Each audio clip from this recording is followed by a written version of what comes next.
I'm Karen Hartglass. I'm going to be making a vegetarian dinner for some very special non-vegetarian friends. I love having dinner with friends, don't you? I want to make something flavorful, satisfying, rich, yet familiar. So I'm going to be making one of my favorite dishes, but I know it's also very popular with non-vegetarians, Seitan Picatta with garlic mashed potatoes. Now, seitan is made from wheat gluten. It's very high in protein and it has a meaty, chewy texture. It originated in China and it's used in Asian, vegetarian, Buddhist, and macrobiotic cuisines.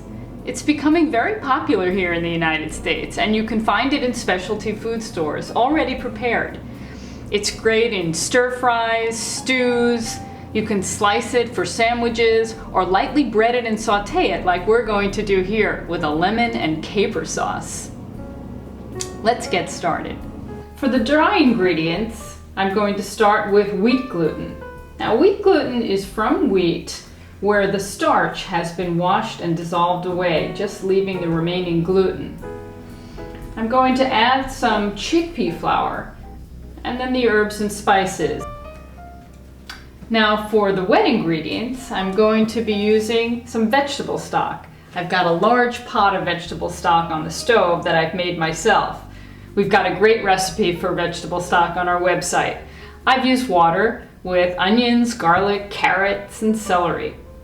Now for seitan, it's important to use chilled liquids. So I have a bottle of cooled stock here, and I'm going to season it with some olive oil, some red wine, and you can use non-alcoholic wine if you prefer, soy sauce, and molasses. Okay, now let's just put it all together.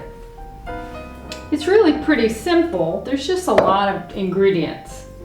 And the great thing about it is all of these different flavors gives a really wonderful taste to the seitan.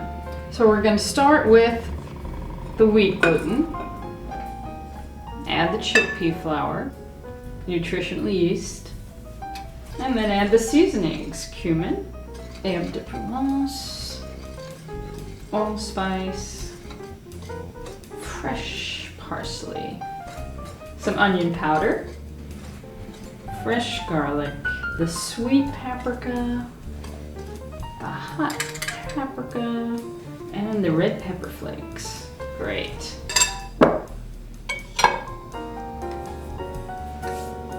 Okay, I'm going to take 2 cups of vegetable stock.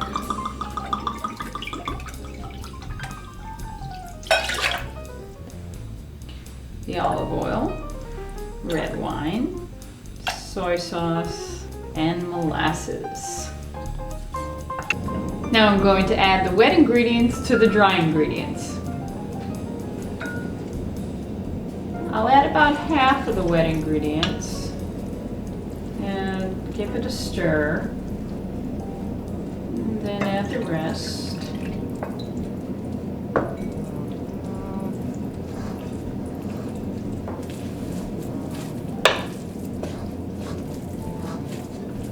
So once you've added the liquid, it makes a very nice dough. So I'm going to knead it just a little bit to incorporate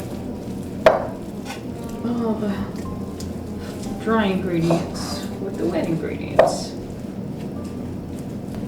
So I'll knead this just a little bit more, and then we're going to roll it into a roast.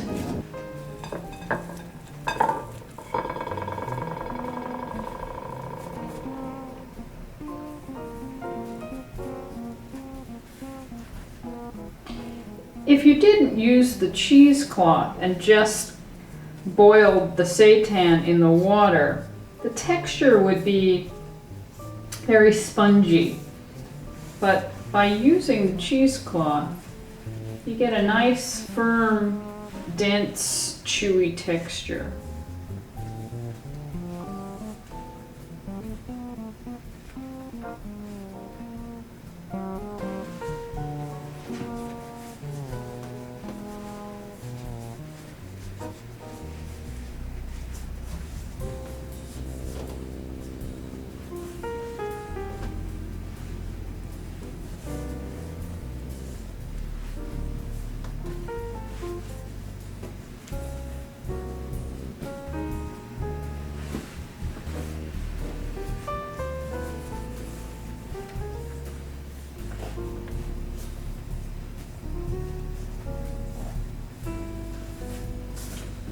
Okay, I like to garnish it with a little extra parsley.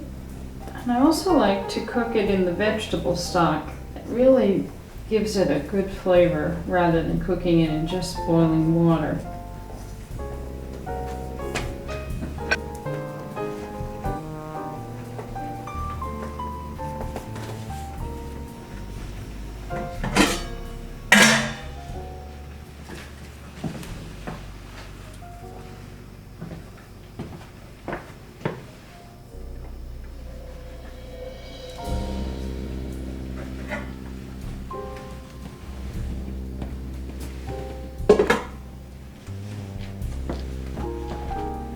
That will cook for an hour.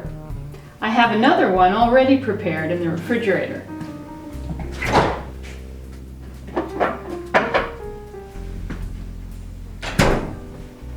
You have to let the seitan roast cool before working with it. Okay, so now we'll remove the strings. It'll be really easy to slice.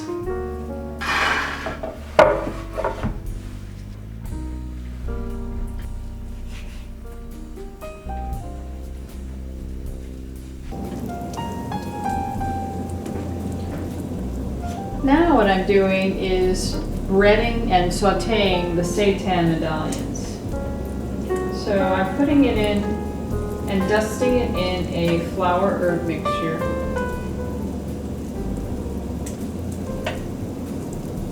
Wetting it in this mixture of herbs and soy milk and soy yogurt. And the recipes for these mixtures are on our website. And then I dredge it in the flour again.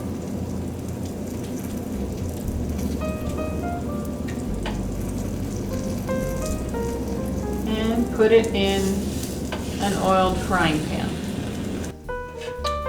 Okay, I like to let these cook for about 5 to 7 minutes on each side so that they get nicely browned.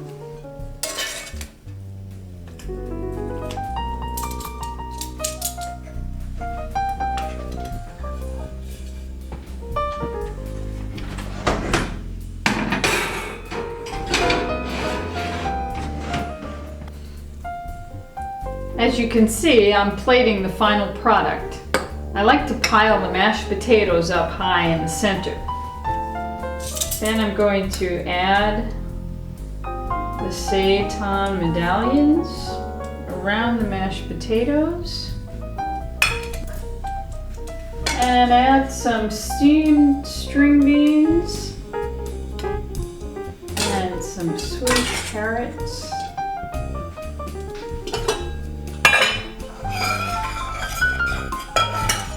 Now I'll add the piccata sauce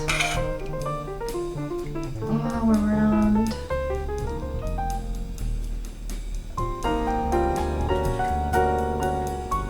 Wow, it looks so good.